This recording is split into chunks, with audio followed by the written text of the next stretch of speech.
Welcome to this video by Elevate Care Insights. This is Gradle, and today we're going to look at government payments to caregivers whilst they are looking after vulnerable people. Let's start off by looking at the United States.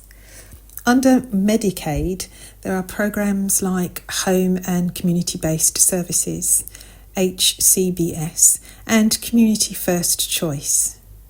These programs offer personalised care and assistance to specific groups, including individuals with disabilities or those needing help with everyday tasks.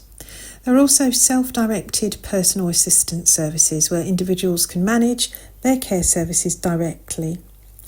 Each state in the US has its own specific programs and eligibility requirements. In the United Kingdom, the Carers Allowance is a main form of financial support for carers.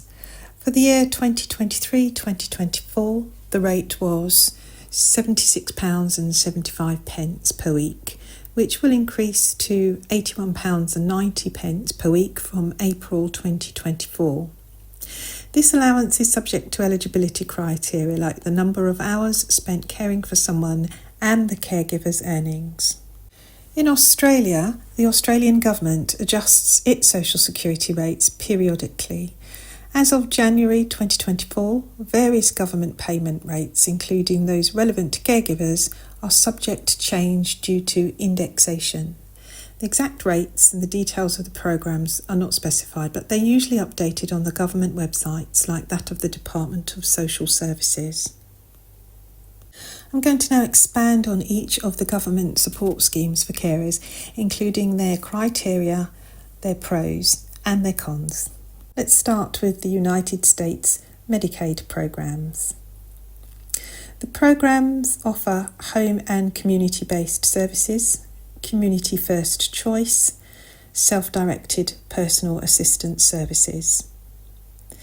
The eligibility criteria often includes being a Medicaid beneficiary, needing an institutional level of care, and requiring help with daily living tasks. Self-directed PAS allows individuals to manage their care services. Let's look at the pros and cons of the Medicaid programs. So they do offer flexibility. The self-directed PAS allows individuals to have control over their care services. It's also personalised care. Both the HCBS and the CFC offer care tailored to individual needs. The drawbacks are, though, that there is limited availability and high demand, which can mean a shortage of qualified caregivers. The state variations mean that programs and eligibility can vary significantly between states. The United Kingdom Carers Allowance criteria means that caregivers must spend at least 35 hours a week caring for someone who receives a qualifying disability benefit. There are additional criteria regarding the caregiver's earnings and education status. Benefits of the United Kingdom Carers Allowance is that it provides a regular weekly payment to caregivers. It also means that the Carers Allowance recipients are not affected by the benefit cap. The drawback is earning more than a certain amount can disqualify caregivers.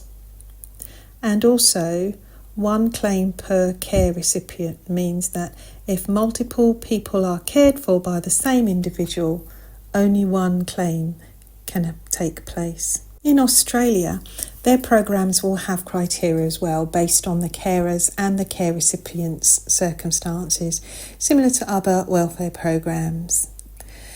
The benefits are that payment rates are adjusted periodically to keep up with economic changes, and it's likely to include various types of support for different caregivers' needs.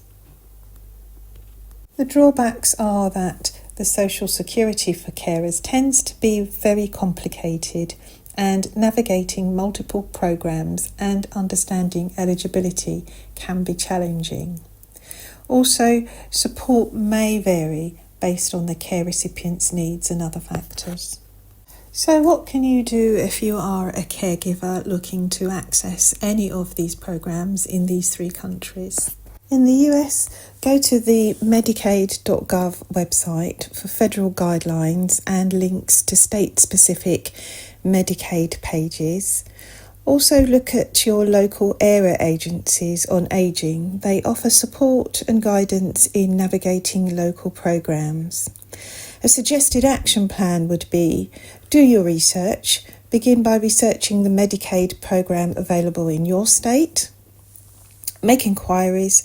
Contact your state's Medicaid officer or your local ageing agency for detailed information. Explore PAS. If autonomy is important, explore the self-directed PAS option. And then make an application. Prepare the necessary documentation and apply as per your state-specific procedures. In the UK, contact Carers UK, which provides detailed guides and support for caregivers. Contact your local council. They offer local support services and can assist in the application process. An action plan in the UK would be these 3 things. Think about the eligibility criteria. There will be an assessment process. When you apply online or by the post. Get assistance if you need to from a local career or carer support service. Stay updated. Regularly check for changes in rates and eligibility criteria, which usually occur annually.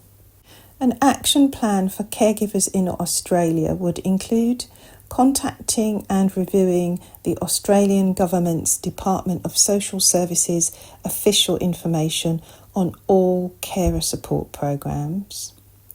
Contact Carers Australia. They provide advocacy and support services for Australian carers.